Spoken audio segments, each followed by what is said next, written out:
Pues vamos a continuar con la segunda mesa. Como he dicho, ya tenemos a la paciente que ha accedido a venir a la consulta de consejo genético y vamos a hablar de cosas que ocurren o que debemos saber durante la consulta de consejo genético.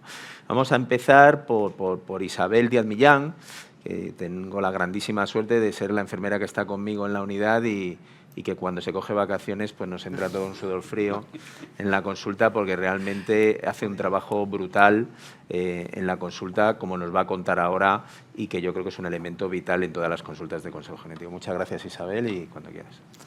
Bueno, buenas tardes a todos y, bueno, sobre todo dar las gracias a la Fundación ECO y al doctor Pérez Segura pues, por contar con mi presencia en esta reunión. Y bueno, pues yo soy la enfermera de la unidad de cáncer familiar del Hospital Clínico y me ha tocado pues abrir el bloque de qué debo saber durante la consulta de consejo genético.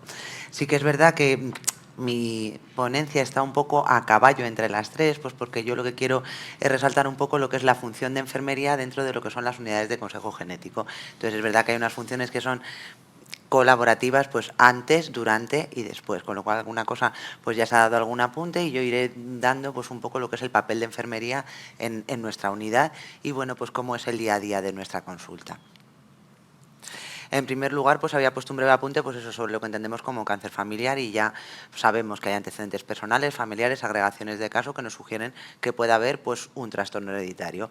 Y en los casos de síndromes asociados a cáncer de mama, pues encontramos otros tumores, como ya se ha dicho, pues como el ovario, el páncreas, el melanoma, con lo cual nuestra función pues es identificar a estos pacientes o estas familias que puedan tener esta predisposición. Nosotros les informamos sobre la implicación de estas alteraciones hereditarias tanto a nivel personal como a nivel familiar, porque sí que es verdad que nuestra consulta la peculiaridad que tiene es que tanto llevamos pacientes como familias y personas afectas y personas sanas. Y también pues las medidas de prevención que se verán después que vamos a tomar pues, para evitar que aparezca un tumor pues en un estadio avanzado. Nuestra unidad en el Hospital Clínico pues es un equipo multidisciplinar. La consulta en sí pues la formamos 3 oncólogos médicos, el doctor Pérez Segura, el doctor Cabezas, la doctora Marrero, un médico residente rotatorio y una enfermera. Pero luego pues estamos íntimamente relacionados con el Laboratorio de Oncología Molecular, que bueno pues se encarga de la inmensa mayoría de nuestros estudios, y luego pues lo que se ha hablado, especialistas relacionados a la hora de derivarnos casos de diferentes ámbitos y también de realizar el seguimiento posterior. Y otras figuras que encontramos en las unidades, pues psicooncólogos, con una función pues muy relevante, administrativos. Y bueno, un breve apunte también sobre el histórico de la unidad. La consulta inicia en el año 1999 y durante el año 2024 pues tenemos 675 nuevas historias familiares, no historias de pacientes, sino historias familiares. A final del año 2024, desde el inicio, pues tenemos más de 6.000 familias con síndromes de mama ovario, más de 2.000 familias de síndromes de cáncer colorectal, tanto polipósico o no polipósico, y otros síndromes que no se engloban en los anteriores, pues 917 familias, como gástrico, melanoma. Y bueno, pues la enfermería ha estado en la unidad desde su inicio hasta 2005 y desde 2013 pues hasta el momento actual. Y bueno, pues el rol de enfermería en nuestra unidad pues se integra con una serie de funciones que yo iré detallando en mi presentación, que son tanto en la propia consulta como en relación con otros hospitales. Y bueno, pues también un poco como la primera cara visible a veces del paciente que reconoce en la unidad, puesto que bueno, la enfermera es la que está todos los días y a la que pueden ir a consultar pues en cualquier momento, puesto que es una consulta que tiene contacto con los pacientes incluso pasados varios años. Bueno, la formación que un poco puede tener una enfermera en consejo genético, tanto previa como luego lo que vamos adquiriendo a lo largo de la experiencia, pues evidentemente el concepto de herencia. Luego, importante, pues habilidades de comunicación y refuerzo de la información que el oncólogo proporciona en la consulta, los consentimientos informados, ver que el paciente realmente está informado de lo que está afirmando, cómo se gestionan las muestras y también cómo se gestiona la información genética, que ya sabemos que es particularmente sensible pues porque atañe tanto al paciente como a su familia. Y bueno, luego lo que son las medidas de prevención, es importante pues tener la información de la consulta siempre bien sistematizada en bases propias. Nosotros en el clínico se trabaja con Selene, pero sí que es verdad que nosotros tenemos muchas bases de datos específicas de la consulta para que sea fácil acceder a esta información. En la primera consulta de cáncer familiar, aunque ya lo han dicho un poco, pues a nivel de enfermería nosotros hacemos una valoración previa del servicio que nos lo remite y sobre todo el nivel de conocimientos que tiene el paciente y la familia. También eso, la dinámica familiar. Vemos si el paciente viene solo, si viene acompañado, si es joven, si es mayor, si es sano, si es afecto y le preguntamos un poco pues si él sabe por qué viene a la consulta. Hay veces que hay conceptos erróneos, pues hay gente que nos dice, no, es que vengo a hacerme una analítica o no sé por qué vengo, me lo han explicado, pero la verdad es que no lo sé. Con lo cual nosotros, bueno, pues le informamos de cómo se va a desarrollar la consulta y para qué sirve. Recogida de datos, pues evidentemente historia médica, ginecológica, sus hábitos, las pruebas de screening que está sirviendo en este momento para ver de qué punto partimos y lo que se había hablado, el genograma es muy importante entre generaciones, reflejando los afectos y los sanos, porque eso nos puede llevar a tomar una decisión u otra y confirmando pues, de una manera lo más precisa los diagnósticos y las edades. Aquí vemos un fragmento de un genograma de la unidad, pues que ahí vemos casos de cáncer de mama a edades muy jóvenes y en diferentes generaciones. Si está indicado realizar un estudio genético, pues puede ser un estudio germinal o un estudio somático. El estudio germinal se hace el mismo día de la consulta y en nuestra consulta pues es una toma de muestra de sangre periférica. Y si es un estudio somático, pues se solicitan cortes para hacer en el laboratorio de oncología molecular. En el recuadro pequeño lo que he puesto es el anexo de genes, que hoy por hoy es el estudio que más realizamos en nuestra consulta, que es el panel de 50 genes de predisposición hereditaria. Y bueno, pues lo que hemos dicho, si es un estudio germinal, se hace el mismo día de la consulta, no necesita ninguna preparación. Y si se hace en un laboratorio externo, lo que hace enfermería es que cita al paciente una vez que está autorizado el estudio por la dirección.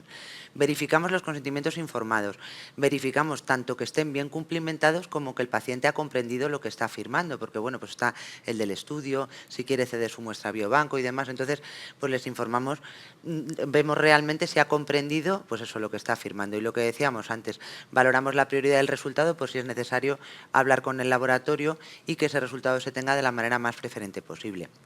En cuanto a los estudios de mutación familiar conocida, nosotros cuando informamos a un paciente sí que le decimos que si el resto de familia quiere citarse para hacer el estudio con nosotros, pues bueno, a veces el hecho de tener las muestras en el laboratorio como muestras control técnicamente lo hace más sencillo y sí que es verdad que también el hecho de ver a veces las mismas caras y las mismas personas que transmiten la información, pues bueno, esta es más homogénea dentro de los miembros familiares.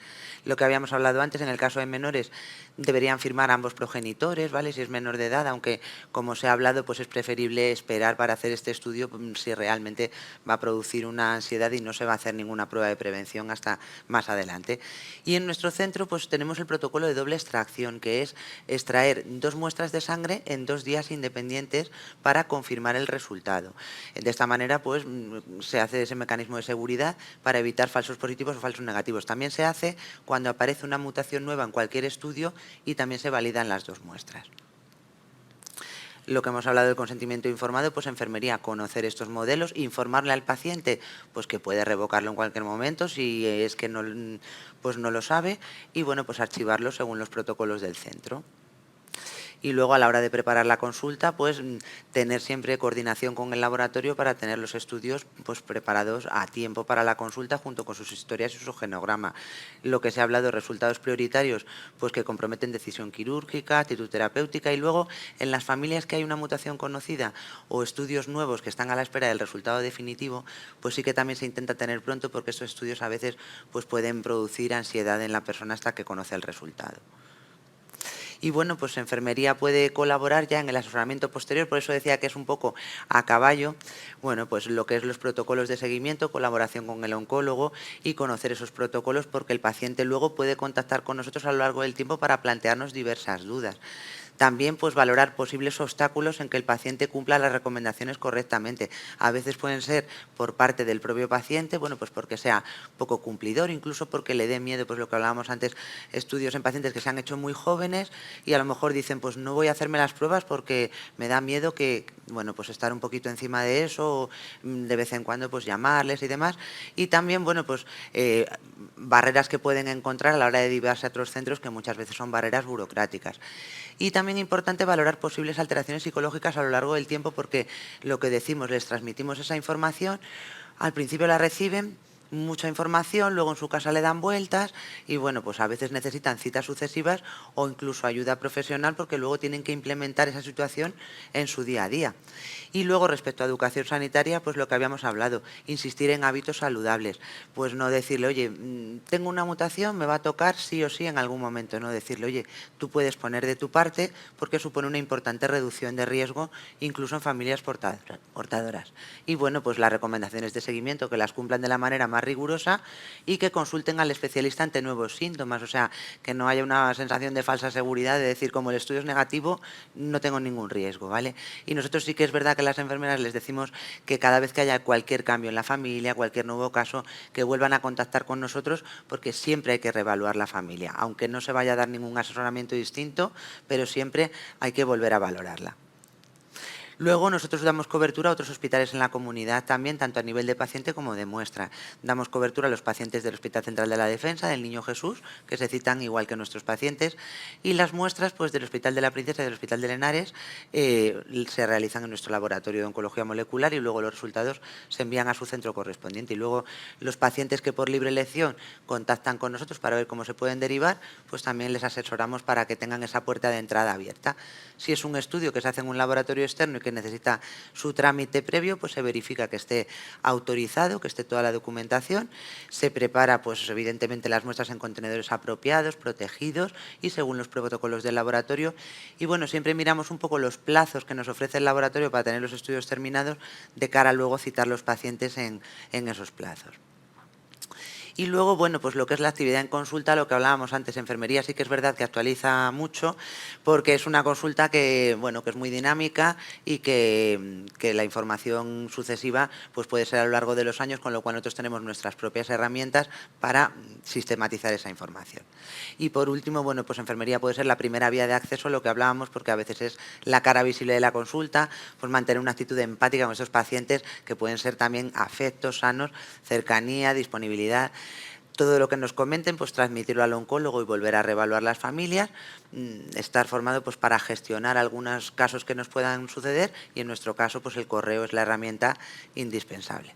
Y bueno, nada más que esa diapositiva para ver que enfermería puede ser un poquito el nexo de unión entre las distintas entidades que conforman el proceso de cáncer familiar, por resaltando un poquito el paciente en la familia, que ya digo que a veces somos la cara visible de la unidad y a lo que ellos primero recurren. Y nada, y muchas gracias por su atención. Muchas gracias, Isabel. Vamos a continuar ahora con la parte molecular. Para eso tenemos a Miguel de la Hoya Mantecón, que es del Laboratorio de Biología Molecular del Hospital Clínico San Carlos de Madrid y una de las personas pioneras en nuestro país en el tema de genes de predisposición en cáncer de mama y participa de manera activa en múltiples redes y grupos internacionales. Miguel, cuando quieras, muchas gracias. Muchas gracias, Pedro, y muchas gracias a los organizadores por invitarme y a toda la audiencia que tenemos, la que tenemos aquí presente y la que espero que tengamos en algún sitio en la nube. Pero bueno, bien, ¿qué debemos saber en la consulta? Pues desde el punto de vista genético, pues supongo que una de las cosas que tenemos que saber es qué genes se asocian realmente con riesgo de cáncer de mama. Esta es una pregunta que no tiene ni mucho menos una respuesta definitiva a día de hoy, pero creo que todo el mundo estaría de acuerdo en que hay un mínimo de 13 genes, los que os muestro ahí, que es inequívoco que se asocian con riesgo de desarrollar cáncer de mama. Y os los he dividido en dos bloques. A la izquierda tenéis BRCA1, BRCA2 y otros genes íntimamente relacionados funcionalmente con ellos. Todos estos genes están involucrados, por decirlo rápidamente, en la protección y la reparación del DNA. Y en general estos genes se asocian tanto con riesgo de desarrollar cáncer de mama como cáncer de ovario.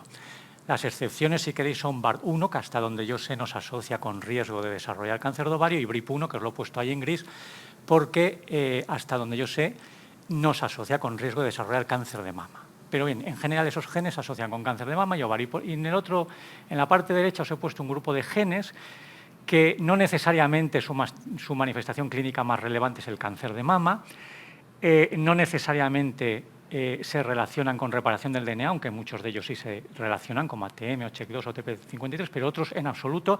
Y os destaco CDH1 porque es un ejemplo de un gen claramente que se asocia con riesgo de cáncer de mama, con riesgo elevado y que está implicado en una función que nada tiene que ver con la reparación del DNA, que en este caso es la adhesión celular. Bien. Una cosa importante que que se debe saber es que en muchos casos estos genes no se asocian con riesgo de cáncer de mama en general, sino que se asocian con determinados subtipos. Eso es algo que creo que es importante saberlo. Y aquí os pongo un ejemplo, esto está extraído del estudio Bridges, que creo que es uno de los estudios más importantes que se han hecho hasta la fecha de asociación en cáncer de mama, y veis cómo, por ejemplo, ATM se asocia con riesgo de cáncer de mama, pero realmente se asocia con riesgo de cáncer de mama a receptor de estrógeno positivo. No se asocia en absoluto con riesgo de cáncer de mama a receptor de estrógeno negativo. Y veis, por ejemplo, como PAR1 le ocurre más o menos lo contrario. Realmente se asocia con cáncer de mama a receptor de estrógenos negativos. ¿Y por qué esto es importante tenerlo en cuenta? Porque es importante a la hora de valorar los estudios de asociación. En este mismo estudio, que como os he dicho es un estudio de referencia, si veis el gen FANC que os he marcado ahí en la parte superior, esencialmente nos asocia con riesgo de cáncer de mama. Pero si se hace un subestudio en los cánceres que eran triples negativos, ahí sí se ve una señal de asociación clara. Entonces, no os quiero decir ni mucho menos que a día de hoy FANC esté demostrado que se asocia con riesgo de cáncer de mama, pero desde luego si se asocia va a ser exclusivamente con cáncer de mama triple negativo. Y también os marco CDH1, que veis que de nuevo en este estudio la señal de asociación es completamente plana, pero eso es porque se asocia específicamente con cáncer de mama lobulillar y este estudio no tenía potencia estadística para detectar ese tipo de asociaciones. Por tanto, eso me parece un aspecto importante. Puede ser confuso, por supuesto, saber exactamente qué genes se asocian o no con riesgo de cáncer de mama, y yo recomiendo mirar la página de ClinGen, que es una página muy fácil de mirar, y hoy os pongo un ejemplo de una serie de genes, veis ahí NBN, XRCC2, BRIP1, que son genes que durante mucho tiempo se ha considerado o se ha especulado o incluso se ha publicado que se asociaban con riesgo de cáncer de mama, y veis que claramente a día de hoy esa posibilidad está excluida. Os pongo otros dos genes, RedCQL y MSH6, donde veis que en estos momentos pues, se discute si se asocian o no con riesgo de cáncer de mama. En el caso de MSH6, mi opinión particular es que está claro que se asocia, pero es importante que tengáis esa idea de que esos genes pues hay evidencias contradictorias, y luego, por supuesto, hay genes donde claramente se ha demostrado la asociación. Os pongo ejemplos de BAR1, de CDH1, que hemos comentado antes, veis cómo claramente indican que se asocia con cáncer de mama lobulillar, y, por ejemplo, STK11, que es un gen que se asocia, lo que pone en ClinGen es que se asocia con un síndrome muy característico de Peutz-Jeghers, pero pues, si simplemente le dais clic a la descripción del síndrome, veis que como parte del síndrome está la susceptibilidad al cáncer de mama.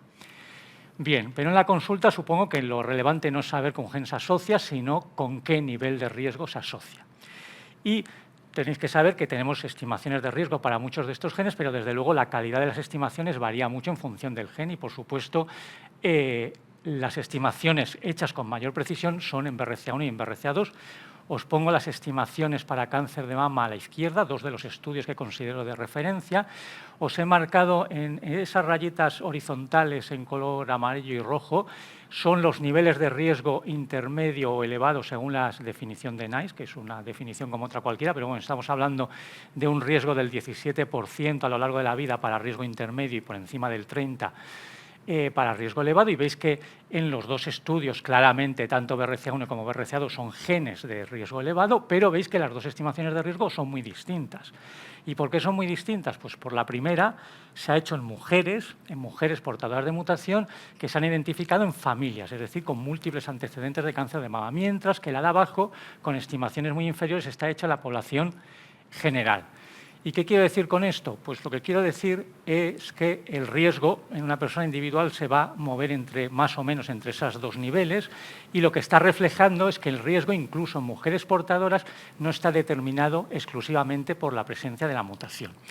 Estos genes sabéis que se asocian con riesgo de cáncer de ovario, veis las estimaciones a la derecha de riesgo de cáncer de ovario, más elevado para BRCA1 que para BRCA2, pero una cosa que creo que es importante saber es que para el caso del cáncer de ovario tenemos estimaciones en portadoras identificadas en familia, pero no tenemos a día de hoy un equivalente a las estimaciones de riesgo en población no seleccionada, pero que seguro que va a ser estimaciones de riesgo inferiores. Pero eso a día de hoy lo desconocemos. Por supuesto, estos genes se asocian con riesgos de otros tumores, principalmente de páncreas y de estómago, pero veis que las estimaciones de riesgo son mucho menos precisas, y en el caso de BRCA2, pero no BRCA1, de próstata. Bien. estas son cosas que creo que hay que saber en la consulta. Aquí os muestro lo que podemos saber a día de hoy para PALB2, también es un gen de riesgo elevado para cáncer de mama, pero veis que al igual que ocurría para BRCA1 y para BRCA2, si miramos estimaciones de riesgo que se han hecho en familias, la parte izquierda superior, son estimaciones de riesgo muy superiores a las que tenemos si se deriva de la población general, que son las de la parte de abajo. Y también sabemos que PALB2 se asocia con riesgo, como veis, de cáncer de páncreas, de cáncer de ovario, que ha costado mucho demostrar realmente la asociación con riesgo de cáncer de ovario. No sé hasta qué punto es un riesgo realmente accionable, a lo mejor luego podemos discutir sobre eso.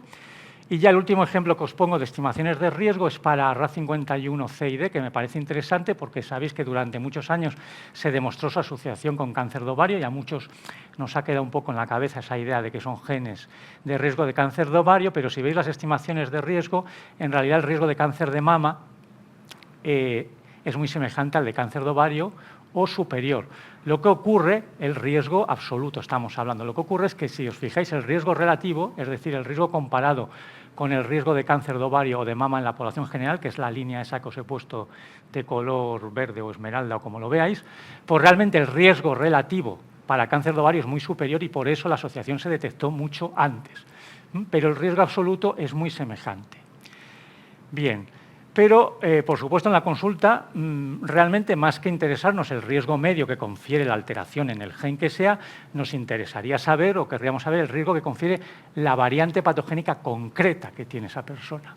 Y sabemos, eso es algo que es importante saber, que independientemente de que tengamos estimaciones de riesgo medias, sabemos que en todos estos genes hay variantes de penetrancia que a veces llamamos reducida o atípica.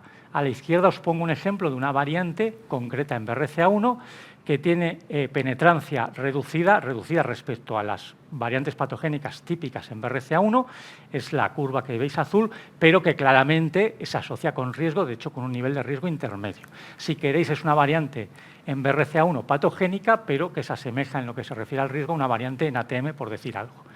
¿Y qué decimos? ¿Qué queremos decir con penetrancia atípica? Pues P53 es un buen ejemplo. Sabéis que las variantes en P53 disparan el riesgo en mujeres, disparan el riesgo de cáncer de mama, como veis ahí, pero también disparan el riesgo de cánceres cerebrales, de sarcomas. En definitiva, muchas variantes en P53 lo que causan es el síndrome de Li-Fraumeni. Pero no todas las variantes en P53. Hay variantes que disparan el riesgo de cáncer de mama, pero no el de otros tumores. Eso es un ejemplo típico de una variante de penetrancia atípica. Está bien conocer que esas cosas existen.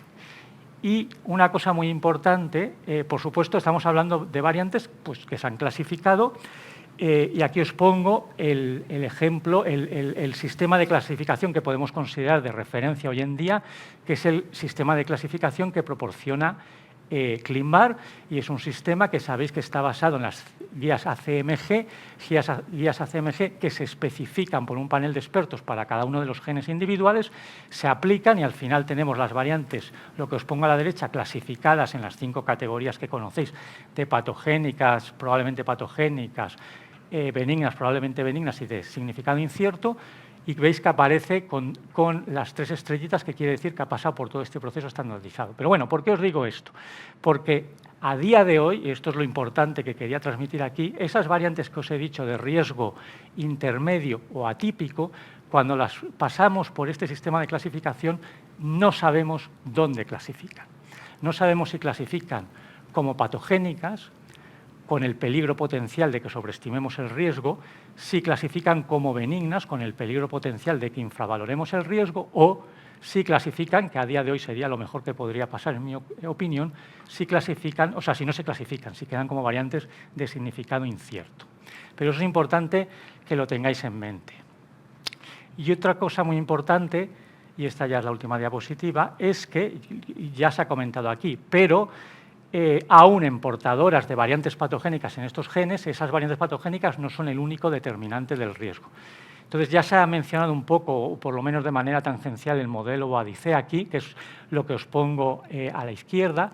Entonces, yo sé que el modelo Boadicea o a través de CanRIS realmente muchas veces no es factible aplicarlo en la consulta de consejo genético porque normalmente pide mucha información que a veces no se tiene disponible y en cualquier caso demanda mucho tiempo para rellenarlo, para aplicarlo correctamente, que no se tiene. Pero pero sí que es importante conocer el modelo porque conceptualmente dice algo importante. Entonces, dice que en portadoras, a pesar de ser portadoras, la historia familiar, un componente poligénico del que no hemos hablado porque no hemos tenido tiempo, que es el PRS, y la densidad mamográfica, esos 3 factores hay más, pero esos 3 factores siguen teniendo un peso muy importante a la hora de determinar el riesgo de esa mujer portadora. Y lo que os pongo a la derecha, en la parte superior, este es un estudio que se hizo en Holanda sobre mujeres identificadas en la consulta de cáncer familiar, en un contexto de antecedentes de cáncer de mama, mujeres con una variante patogénica en CHEK2, que es relativamente común en Holanda. Y lo que veis ahí es que si esas mujeres, la línea vertical roja es la estimación media de riesgo para esa variante. Si a todas esas mujeres realmente les aplicamos boadicea, lo que vemos es una estratificación del riesgo y tenemos mujeres que, a pesar de ser portadoras de la variante, su riesgo es más bien poblacional o cuasi poblacional. Y otras mujeres que, teniendo la variante de un gen que se define bien definido como de riesgo intermedio, son mujeres de riesgo elevado o muy elevado. Por lo tanto, claramente la estratificación del riesgo es algo que hay que tener en cuenta en el contexto del asesoramiento genético. Y ya, para terminar, en la parte inferior, veis en ese mismo estudio se hizo la estratificación del riesgo en las familiares no portadoras de la variante en CHEK2. La barra que veis vertical morada es el riesgo de cáncer de mama medio en la población en Holanda, y lo que veis es que la estratificación del riesgo en esas no portadoras dentro de las familias no está centrada en el riesgo medio poblacional, sino que está desplazada hacia mujeres de riesgo. Es decir, las no portadoras dentro de la familia, porque al seleccionar familias, como no hemos solo seleccionado una mayor proporción de variantes patogénicas, sino en estos genes de alto o de riesgo intermedio, sino todo tipo de factores que incrementan el riesgo, pues esas mujeres realmente no son de media de riesgo poblacional. Y esa era mi última diapositiva. Muchas gracias, Miguel. Bueno, a continuación vamos a tener la ponencia de Anjara García Valverde, que es psicooncóloga del Servicio de Oncología Médica del Hospital 12 de Octubre, que nos va a hablar sobre todo el impacto que tiene el tema de comunicación, impacto psicológico en estas consultas. Hola, buenas tardes, muchas gracias ante todo, ¿vale? Y yo voy a hablar de una parte un poco diferente, ¿vale? a lo que estaba saliendo aquí, pero todo muy relacionado, ¿no? Está claro, y por como habéis ido diciendo los que habéis expuesto hasta ahora, pues el Consejo Genético Oncológico siempre va a suponer un beneficio, ¿no?, para todos aquellos participantes que puedan tener riesgo en su familia y poder tener la opción de tomar esas medidas preventivas.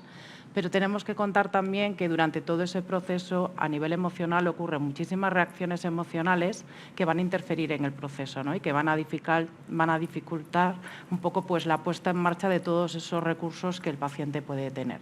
Pues sobre todo van a estar basados sobre la sobreestimación de riesgo personal y familiar de cáncer, la incertidumbre que genera durante todo el proceso, incluso habiendo ya puesto encima de la mesa los test o los resultados de los test, los trastornos adaptativos como pueden ser la ansiedad y la depresión, el miedo a la muerte y la desfiguración ante las posibles cirugías, indefensión, impotencia, soledad, incluso sentimientos de culpa por parte de los portadores de la mutación, ¿no? Tenemos que contar también que además las personas que inician el proceso, que ya están dentro del proceso, pues ya vienen con una elevada fuente de estrés, ¿no? Pues porque en muchos casos ya han vivido casos en la familia o casos personales, y esto pues evidentemente van a venir ya condicionados.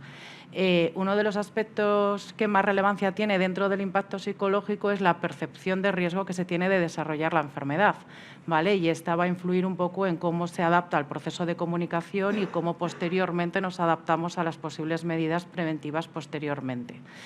Con todo esto, ¿qué vamos a tener en cuenta o por qué va a estar muy determinada la percepción de riesgo? Pues por todas esas variables personales y por la historia familiar que se tiene de la enfermedad.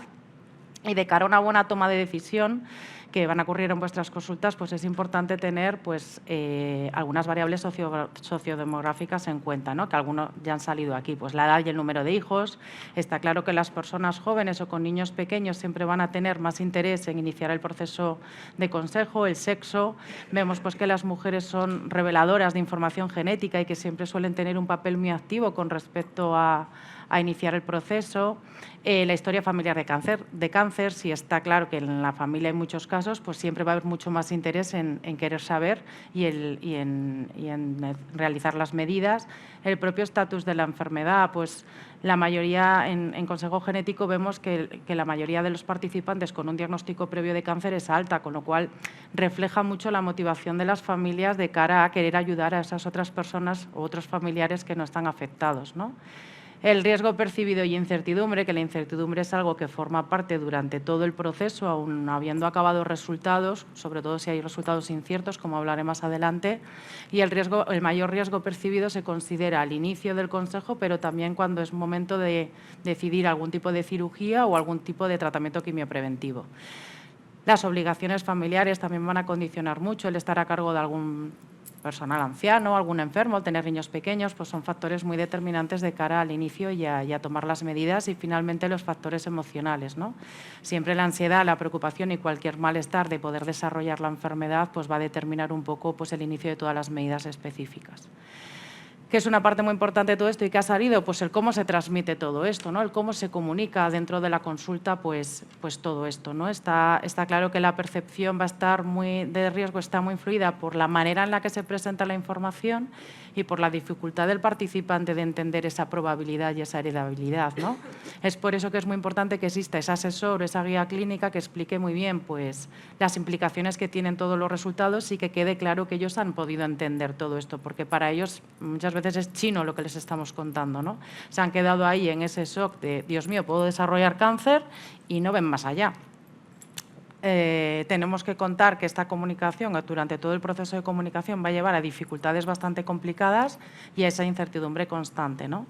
Las consecuencias psicológicas que vemos tras los resultados, pues las reacciones van a ser un poco en función de lo que salgan los test, ¿no? Está claro que si estamos hablando de un test no informativo, pues a veces incluso hay problemas de interpretación del test. Tenemos pacientes que se sienten falsamente reasegurados, piensan que tienen menos riesgo de padecer la enfermedad que al inicio del proceso, tienen mucha frustración o incertidumbre por no saber un poco qué hacer entonces a partir de ahora, ¿no?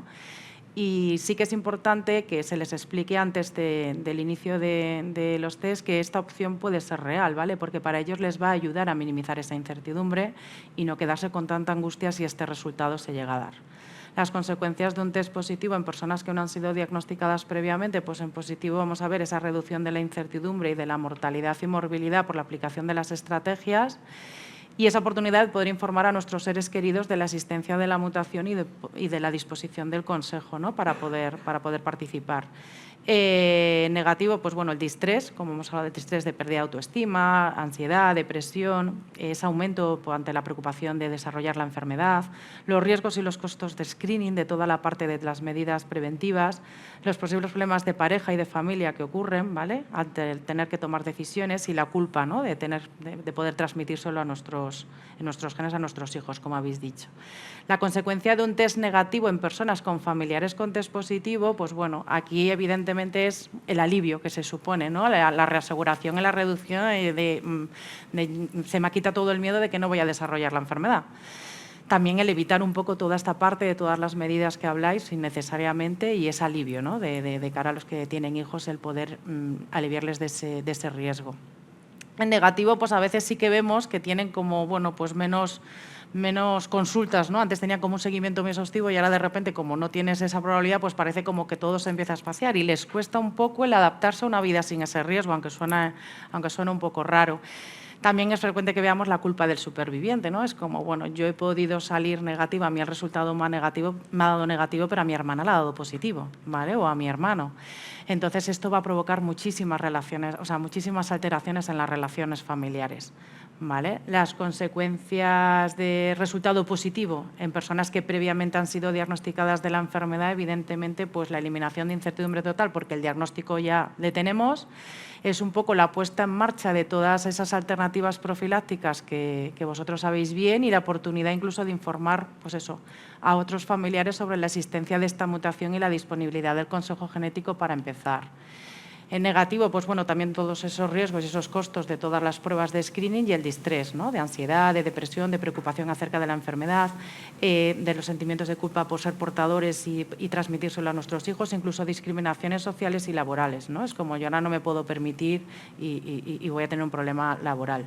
Y luego hay otra parte que son los primeros probandos, ¿no? En las familias en las que existe algún resultado positivo. Entonces, bueno, pues aquí vemos que en positivo que no tienen que confiar en otras personas para que se lo cuenten, porque son ellos los que de primera mano tienen esta información. Incluso vemos aquí esa conducta altruista como de satisfacción por poder ayudar a los demás, ¿no? Y en negativo, pues bueno, pues el malestar que supone siempre el tener que darle información, a veces no sentirse como preparados para darla porque no tenemos todo el conocimiento y como pérdida un poco de nuestra privacidad, ¿no? Es como tenemos que contar ahora todo lo que nos está pasando y no nos apetece mucho. Uno de los mayores problemas que nos encontramos una vez que pasan todos estos resultados y en un proceso de comunicación son los conflictos familiares, ¿vale? Yo creo que es de lo más demandado en nuestras consultas en consejo genético, sobre todo porque a veces el abordaje es difícil y compromete un poco, ¿no? la consulta. ¿Por qué? Pues porque pueden existir muchas desigualdades de riesgo percibido. Evidentemente, la persona que tiene un resultado negativo no va a estar igual de afectado de la persona que tiene un resultado positivo, ¿no?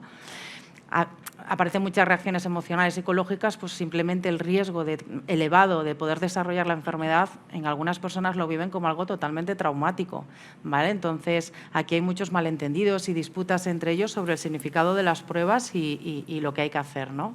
Problemas éticos, pues como yo creo que en algún momento ha salido, al final, en algunas familias la información genética se vive como algo totalmente privado, ¿vale? Entonces, el hecho de tener que hablar sobre resultados y demás de las pruebas genera como, pues eso, muchos problemas sobre el derecho de qué saber y qué no saber y qué decir y qué no decir.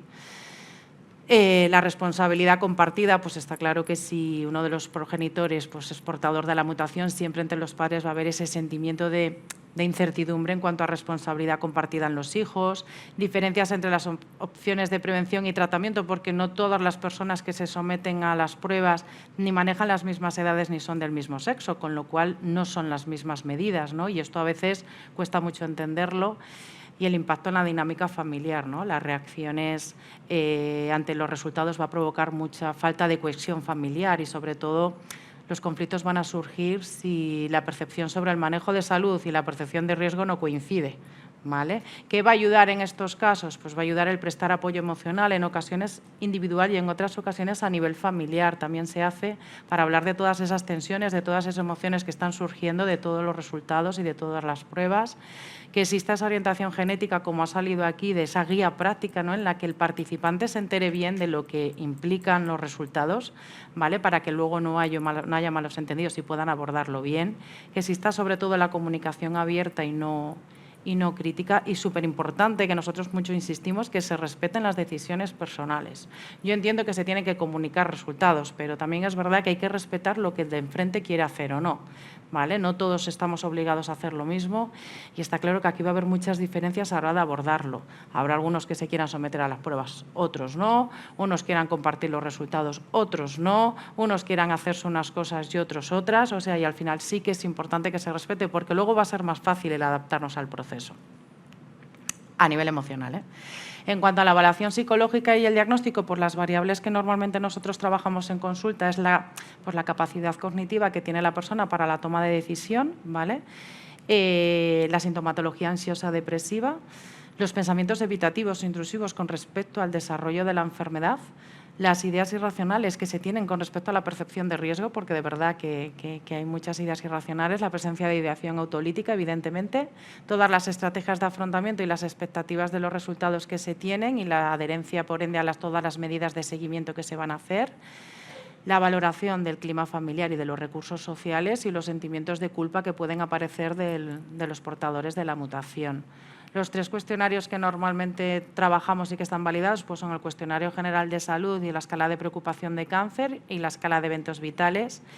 Y la parte final, un poco para terminar, sí que me gustaría pues insistir que la evaluación psicológica yo creo que debe ser considerada como una parte integral del Consejo Genético Oncológico y siempre va a haber unos criterios de cualquier equipo sanitario que pueda derivar a una unidad de psico-oncología, ¿vale? Y van a estar basadas un poco pues, en la presencia de estos antecedentes psiquiátricos, como hemos podido hablar anteriormente, de ansiedad y depresión, los pensamientos intrusivos y recurrentes con respecto al miedo a desarrollar la enfermedad, evidentemente rasgos hipocondríacos y cancerofobia, los sentimientos de culpa por parte del portador de la mutación y, en definitiva, familias o con un perfil de riesgo psicológico, ¿no? Como pueden ser personas jóvenes o parejas que estén en momento de tener una descendencia ante la muerte de algún familiar cercano de la enfermedad de cáncer o cualquier familiar de primer grado. Y ya estaría. Muchas gracias. Muchas gracias, Anjara. Y por último vamos a cerrar la mesa con el doctor Santiago González Santiago, del Servicio de Oncología Médica del Hospital de Cáceres, que también ya es veterano en las lides de asesoramiento genético y que además lleva consulta de cáncer de mama, ¿no? Si no me equivoco, sí. Con lo que, bueno, pues nada. Y nada, pues Santiago, cuando quieras. Un placer estar aquí esta tarde con los presentes en la sala y con los que están conectados online. Muchas gracias, Pedro, y a la Fundación ECO por la invitación.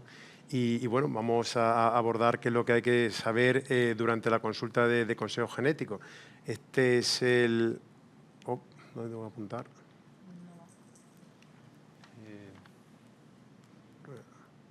Aquí. Aquí. Vale. No. Igual no llegas. Debería funcionar, ¿no? ¿Ahora? Ahora. Vale. Este es el índice que quería seguir, que se hace en una consulta de consejo genético, a quién se hace el asesoramiento genético, cómo se hace, para qué se hace, y luego al final hablaremos también de modelos que hay de asesoramiento genético en la actualidad. No sé por qué se atraganta. No va bien.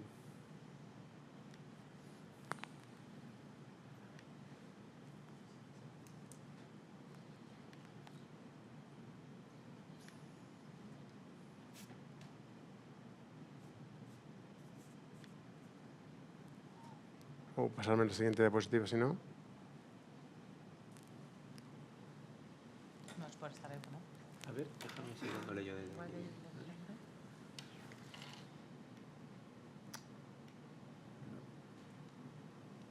No va, ¿eh? Vale.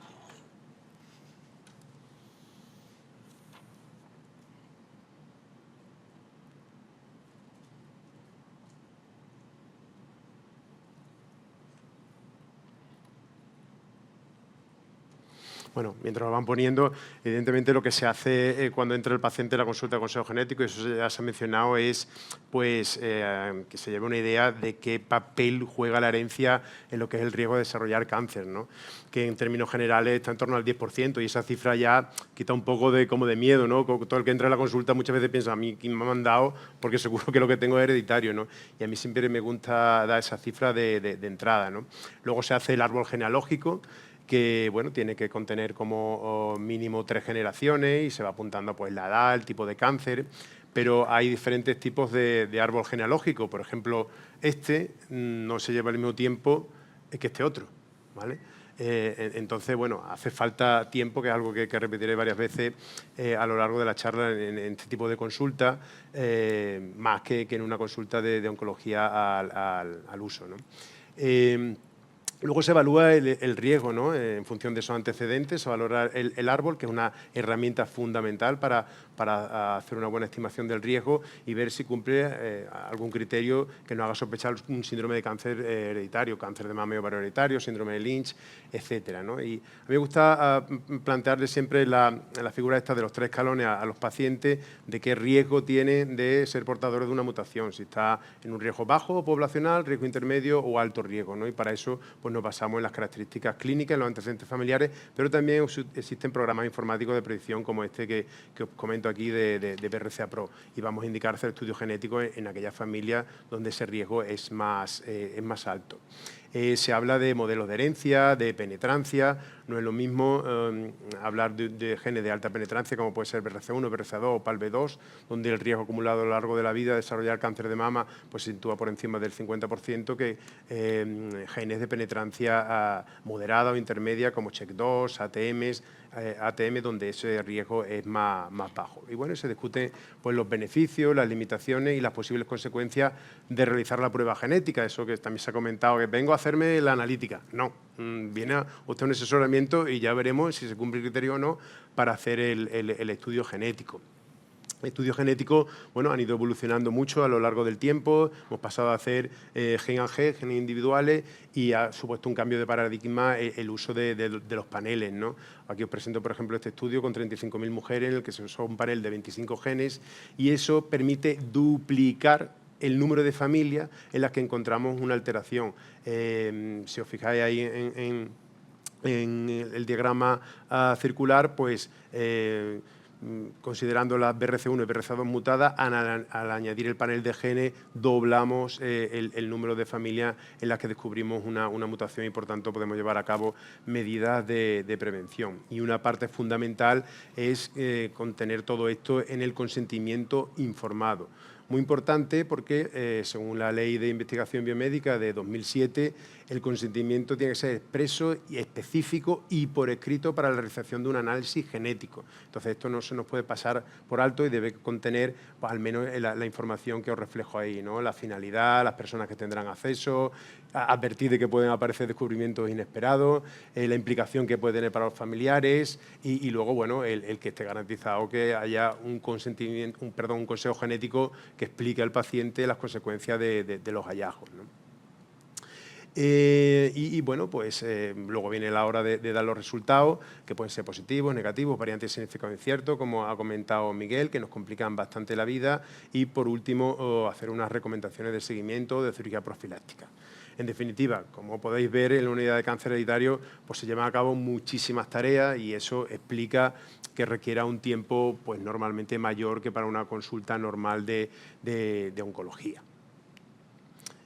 ¿A quién se hace asesoramiento genético? Bueno, pues tradicionalmente se ha hecho un cribado pues, en pacientes oncológicos con muchos antecedentes familiares, ¿no? Entonces, ha habido criterios que se han ido modificando con el tiempo, porque hemos pasado de tener una finalidad meramente preventiva a también terapéutica. Pacientes con cáncer de mama, de ovario, de páncreas, de próstata, que en un momento dado se pueden beneficiar de una terapia específica, como son los inhibidores de PAR, pues conviene saber esa información para no perder la oportunidad, ¿no? Entonces, bueno, estos son los criterios que se recogieron en el año 2020 en la guía de cáncer hereditario de la SEOM, ¿no?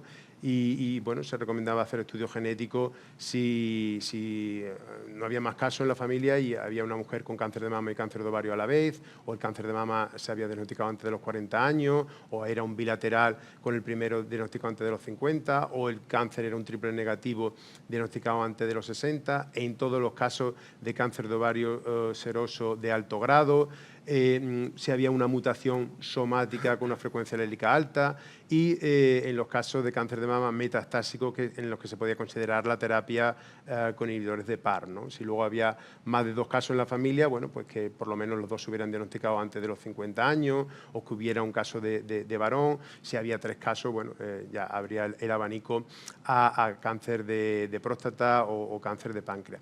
Pero como os digo, esto es dinámico, va cambiando con el tiempo, y de hecho, si miramos la última actualización de la Cartera Común de Servicios del Sistema Nacional de Salud, pues que es algo a lo que en teoría todas las comunidades, todos los pacientes deberían tener acceso, pues vemos ya aquí algunos cambios, ¿no? Recomendando o avalando el poder hacer estudios genéticos en cáncer de mama en un varón, independientemente del resto de la historia familiar, o pacientes con cáncer de mama, que ya no hace falta que sea metastásico, en los que se puede considerar terapias con inhibidores de PARP, ¿no? O, por ejemplo, triple negativo, independientemente de la edad, si hay otro caso de cáncer de mama descrito en la familia. Esto es dinámico y cada vez, para resumir, son criterios más laxos que permiten ampliar la indicación de los estudios genéticos a mayor población.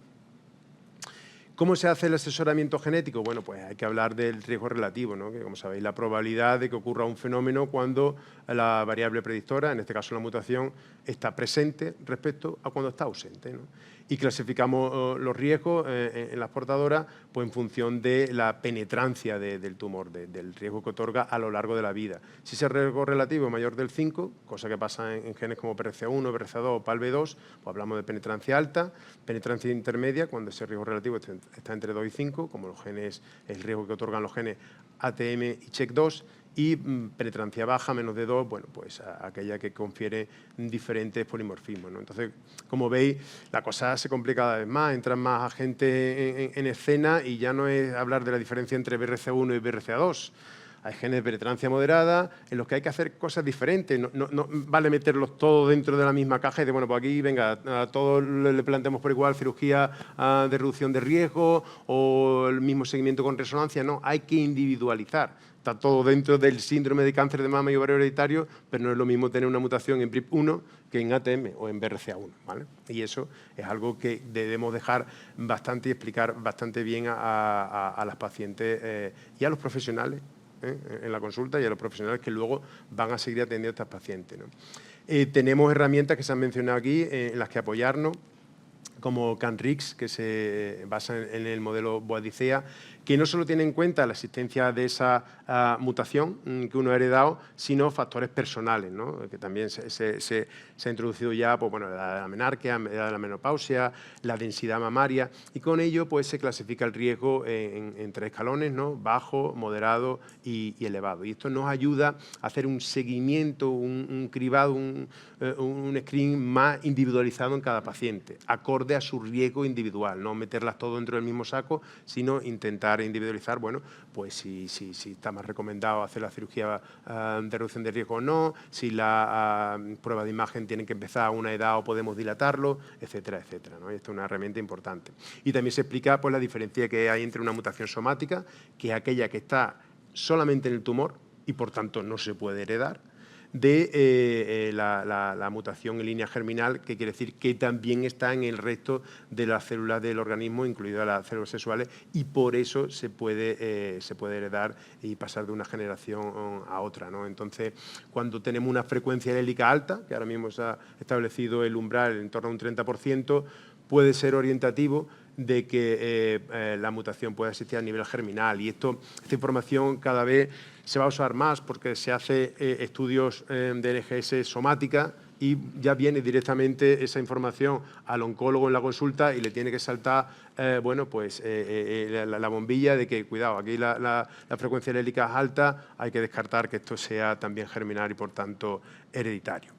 ¿Para qué se hace el asesoramiento genético? Bueno, fundamentalmente para hacer una prevención primaria, siempre que se pueda, a través de una cirugía profiláctica. En este síndrome de cáncer de mama y ovario hereditario, pues hablamos de salpingoforectomía y de mastectomía bilateral, que puso tan de moda Angelina Jolie, ¿vale? Se hacía desde mucho antes, pero es verdad que ella pues, nos ha servido para explicarlo de manera más sencilla y que lo entienda la gente y que no lo vea tampoco ahí como una atrocidad, es decir, quitármelo todo, ¿no? Prevención secundaria o diagnóstico precoz, ¿no? Gracias pues, al seguimiento intensificado que hacemos fundamentalmente con pruebas de imagen como la mamografía y la resonancia. Y luego, desde el punto de vista terapéutico, es súper importante el asesoramiento genético porque va a permitir reducir el riesgo de recaída en pacientes portadores de mutación con cáncer de ovario, que ya se hacía desde hacía más tiempo, pero también con cáncer de mama en estadio inicial, ¿no?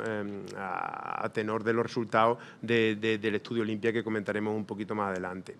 Y luego, bueno, pues desde el punto de vista del diagnóstico genético preimplantacional también es súper importante si la paciente o el paciente desea cortar de alguna manera esa cadena para su descendencia, ¿no? Y aquí pues era el debate que habéis tenido antes de a qué edad indicar hacer el estudio genético. A mí me parecía adecuada, 25 o 30 años, porque antes no se hace nada diferente si eres portadora o no lo eres, a no ser que quieras tener descendencia y quieras aplicar a explorar esta posibilidad, ¿no? de cortar la cadena a tu descendencia. En cuanto a las recomendaciones de cribado, pues como les digo, se tiende a individualizarla. No es lo mismo tener la mutación en un gen que en otro, ¿no? Y aquí, bueno, pues hay recomendaciones para BRCA1 y BRCA2 que recoge el consenso de la SEON, y luego os he puesto también esta tabla que a mí me parece pues, bastante intuitiva, sencillita, en función del gen, el riesgo que hay y la recomendación de seguimiento por resonancia o bien cirugías de reducción de riesgo de la mama o de los ovarios y a qué edad podríamos implementarla. Y bueno, luego no olvidarse de que es importante hacer el screening de otras neoplasias. Se ha mencionado también el páncreas y qué genes son los que nos tienen que poner en alerta, pues PALB2, ATM y por supuesto BRCA1 y BRCA2, no solo para el páncreas, sino también para la próstata. Como decía, el estudio Olimpia es paradigmático porque bueno, ha supuesto la posibilidad para portadoras de mutación con un cáncer de mama HER2 negativo, ya sea triple negativo o luminal, reducir el riesgo de recaída, pero no solo eso, sino reducir el riesgo de muerte. Es decir, tiene impacto en supervivencia global de tal manera que recibir un año de olaparib disminuye un 32% el riesgo de muerte. Y esto son palabras mayores, porque usamos otro tipo de fármacos en adyuvancia, como son los inhibidores de ciclina, desde mucho antes, que han demostrado reducción del riesgo de recaída, pero todavía no han demostrado reducción del aumento de la supervivencia global, ¿no? Reducción del riesgo de muerte. Y yo creo que eso es algo a tener muy en cuenta. Pasamos a la última parte de qué modelos de asesoramiento genético existen. Bueno, pues el tradicional ha sido la derivación a la unidad de cáncer heredofamiliar, donde se hacía un estudio pretest, un asesoramiento pretest, mejor dicho, el estudio genético y luego, cuando viene el resultado, un asesoramiento post-test. La tendencia es a acortar esa parte pretest, ¿no? Para reducir los tiempos de espera. Y bueno, hay diferentes estrategias, ¿no? Por ejemplo, en cáncer de ovario, en la mayoría de los centros se hace ya lo que se llama el estudio reflejo. El patólogo recibe la muestra, es un cáncer de ovario seroso papilar de alto grado y de manera refleja pone en marcha un estudio genético para ver bueno, qué opciones de tratamiento tiene esa paciente y sin pasar por la consulta de oncología siquiera, ¿no? Está muy de moda, que también se ha mencionado, la estrategia de mainstreaming, ¿no? Que es desde la consulta de oncología, bueno, me hace falta conocer el resultado para ver qué tratamiento le pongo a la paciente, hago un asesoramiento genético, digamos, acelerado y luego, en función del resultado, si viene una mutación, ya lo derivo a la unidad de cáncer hereditario para un asesoramiento post-test más detallado, ¿no? Y eso pues tiene la ventaja, indudablemente, que reduce los tiempos de espera y bueno, puede hacer que más pacientes sean testadas. El modelo tradicional era, como os comentaba, el de derivar a la unidad de cáncer hereditario, donde se le atendía presencialmente, asesoramiento pretest, luego, si estaba indicado, el test genético en el laboratorio, y cuando teníamos el resultado, una nueva consulta para informar de los mismos y, en función de ello, elaborar un informe, ¿no? Es verdad que el COVID pues ha hecho que se aceleren otros tipos de modelos de asesoramiento, ¿no? Por ejemplo, el telemático, ¿no? En el que esa valoración pretest pues se hace por teléfono, por videoconsulta, con el árbol genealógico, si está indicado se hace el estudio genético y luego los resultados se dan por teléfono. Y luego modelos híbridos, ¿no? En los que, bueno, si el resultado es negativo, se informa a la paciente por teléfono, ¿vale?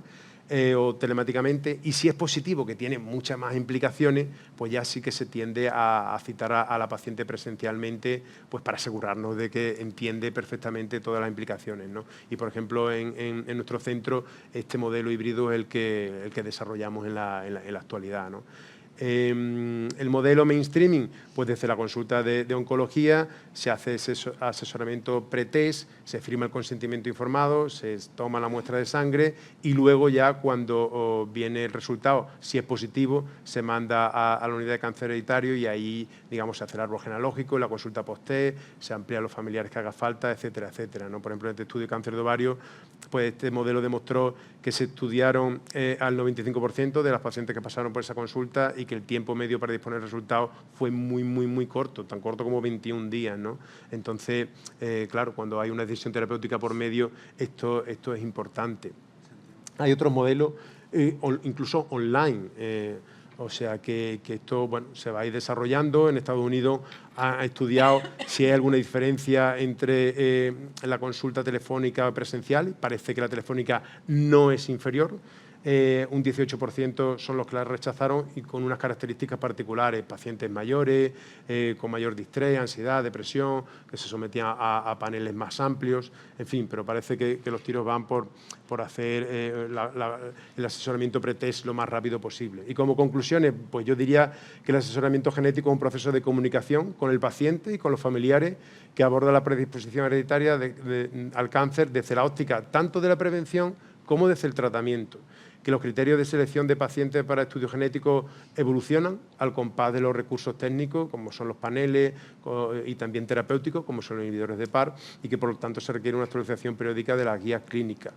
Los resultados positivos del estudio Olimpia, pues exigen el estudio genético en línea germinal de las pacientes que cumplan el criterio para no perder la oportunidad del beneficio con inhibidores de PARP, como antes pasó con las pacientes con cáncer de ovario. Y que los circuitos de estudio y asesoramiento genético pues no tienen más remedio que adaptarse a las necesidades del paciente y sus familiares. Eso es todo. Muchas gracias. Bueno, muchas gracias. No sé si hay alguna... Sí, Ana.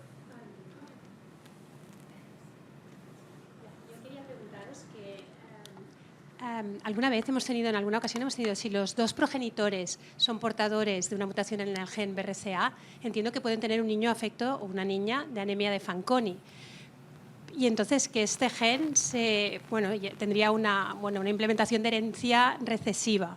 Pero en cambio, cuando pedimos paneles de portadores para enfermedades recesivas, no pedimos este gen, puesto que implicaría también la posibilidad de tener una enfermedad que se hereda de forma autosómica dominante.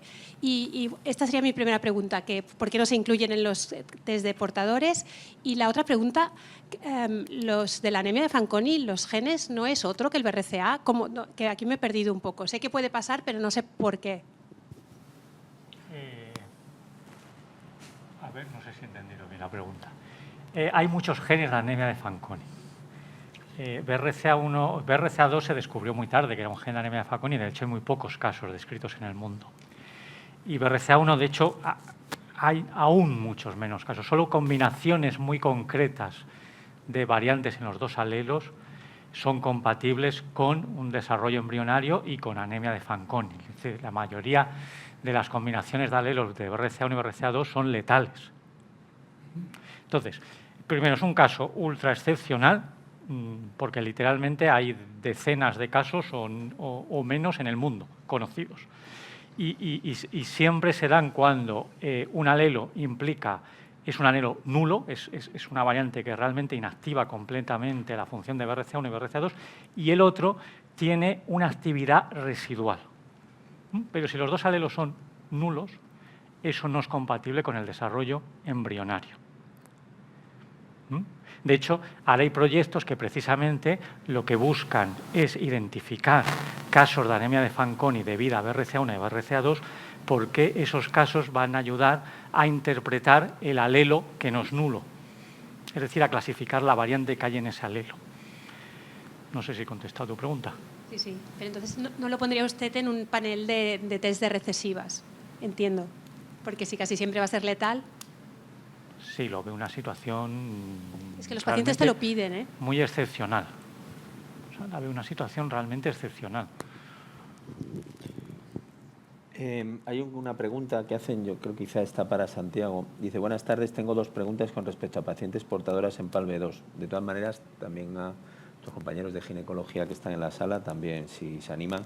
Una paciente portadora en PALB2 sin antecedentes de cáncer de ovario, ¿se le ofrecería una salpingoforectomía? Esa es la primera pregunta. De no ser así, que no se le ofrezca, ¿se recomendaría algún seguimiento para el ovario?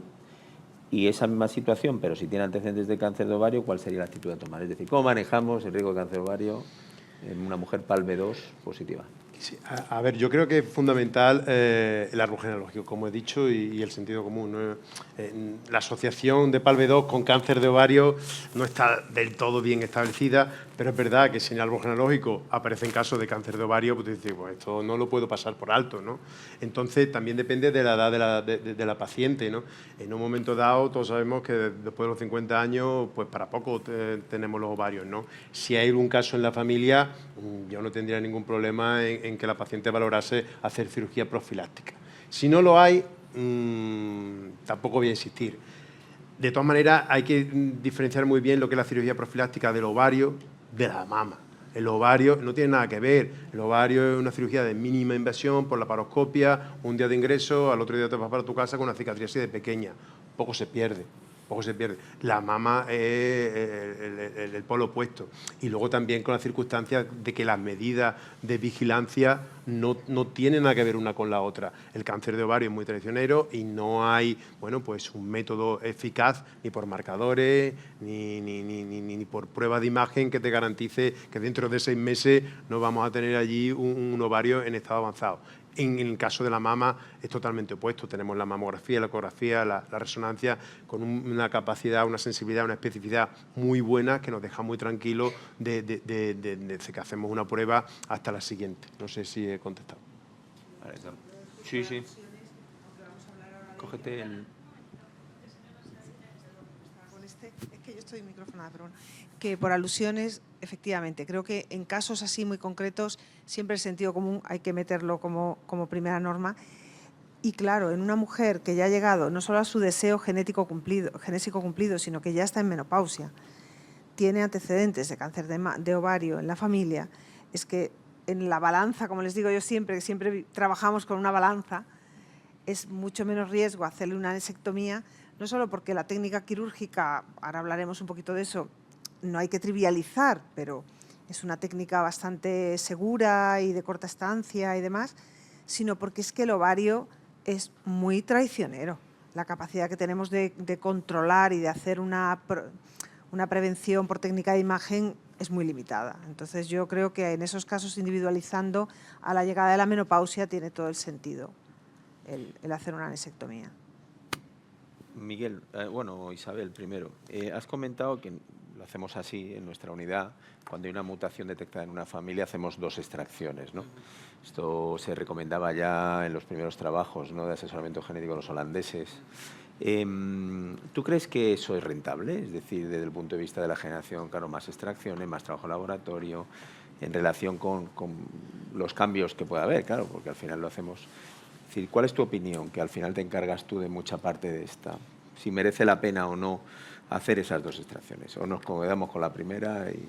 Bueno, pues la verdad es que bueno, también puede contestar Miguel, que también está metido aquí en el ajo. Sí que es verdad que esto se ha hecho como un mecanismo de seguridad, porque tanto a la hora de indicar como dejar de indicar cosas, pues claro, el hecho de equivocarnos en dar un falso positivo, un falso negativo, pues es importante, ¿no? Tanto una mujer que se pueda someter a una cirugía preventiva de riesgo o una mujer que tenga un tumor en una edad joven, pues porque no se le ha hecho una prueba de seguimiento.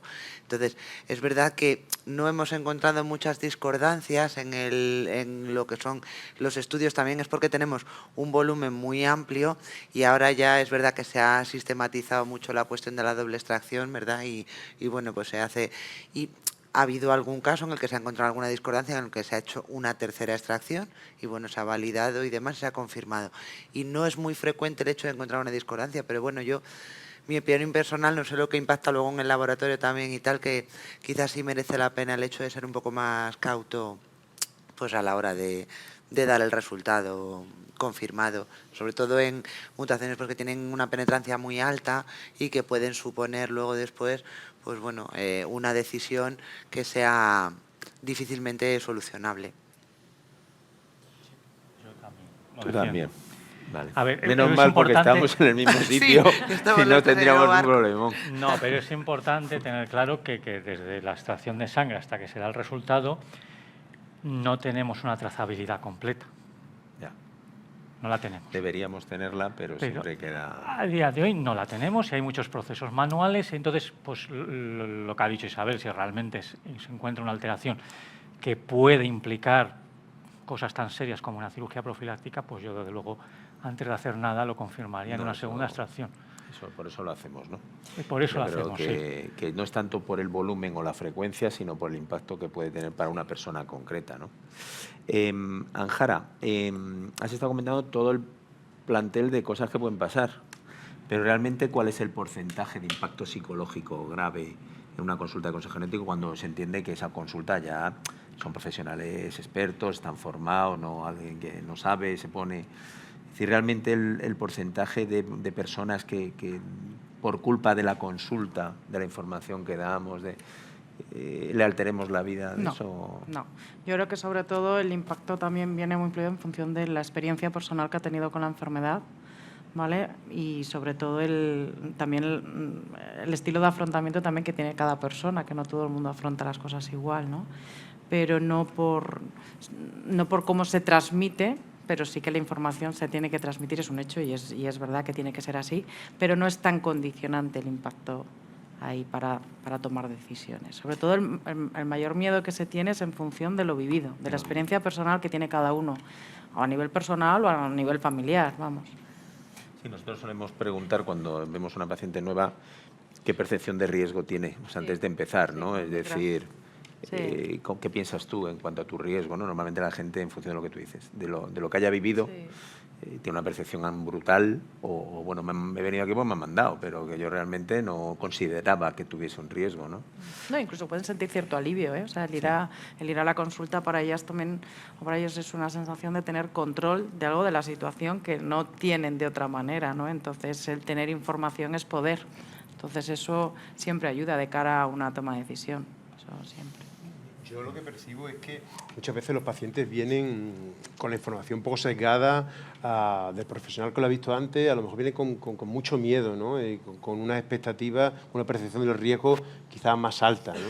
No siempre. Y que ahí es fundamental el consejero genético, el asesor, para poner los puntos sobre la silla y decir, oye, pues sí que te tienes que preocupar o no te tienes que preocupar y vivir, bueno, al final tener una mutación, como yo digo, esto no lo tienes desde el día de hoy, lo tienes desde que fuiste concebida y hay casos, pues yo qué sé, de familiares que son portadores y tienen una edad y no han desarrollado la enfermedad, ¿no? Ahora tienen la posibilidad de tener un diagnóstico precoz o de incluso prevenir, ¿no? Entonces, ahí la comunicación es fundamental, explicar las cosas bien.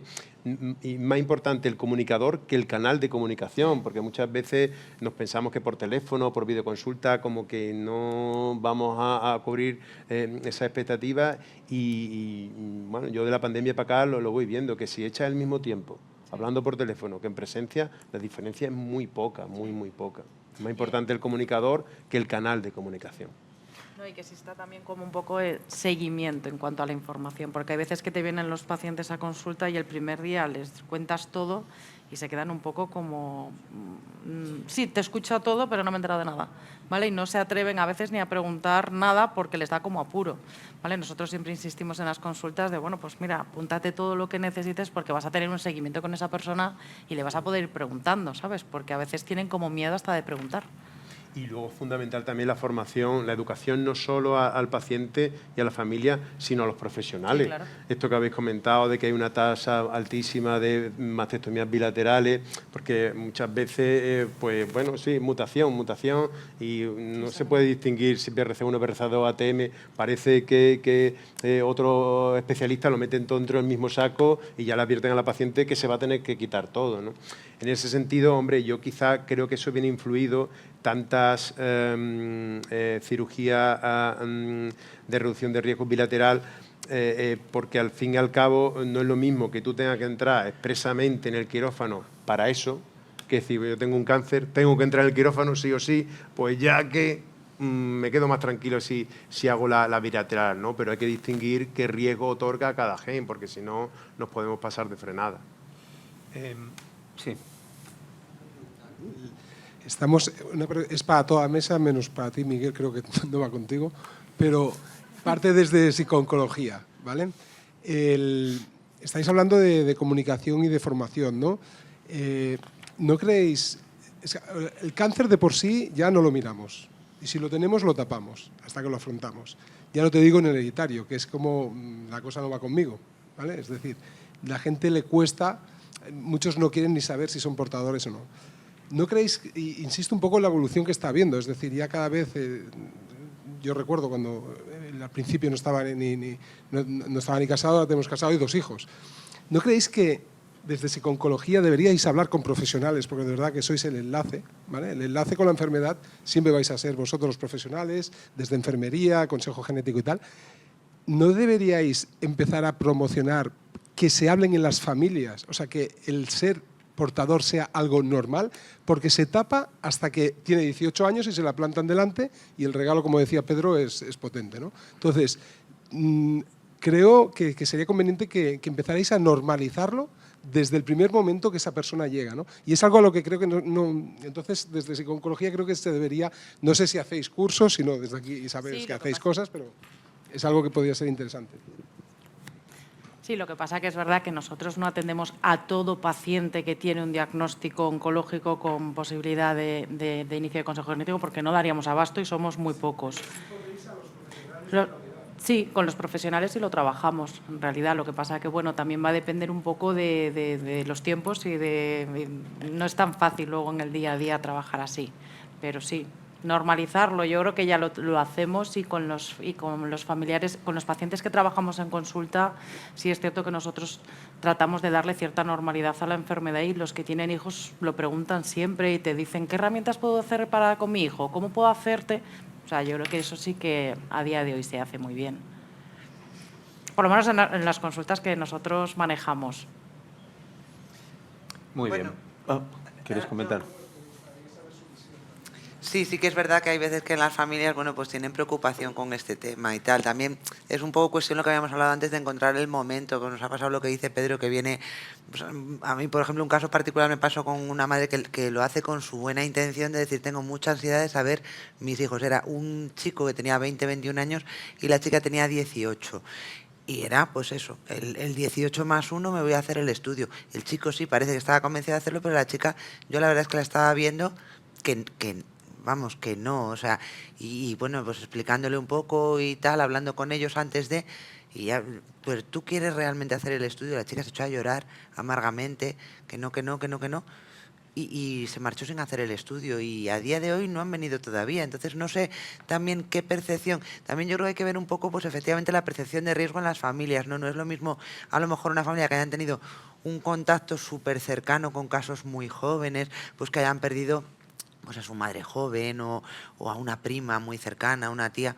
Pues bueno, es cuestión de valorar. Sí que es verdad que, bueno, también lo que decías tú, que siempre es una oportunidad, ¿no?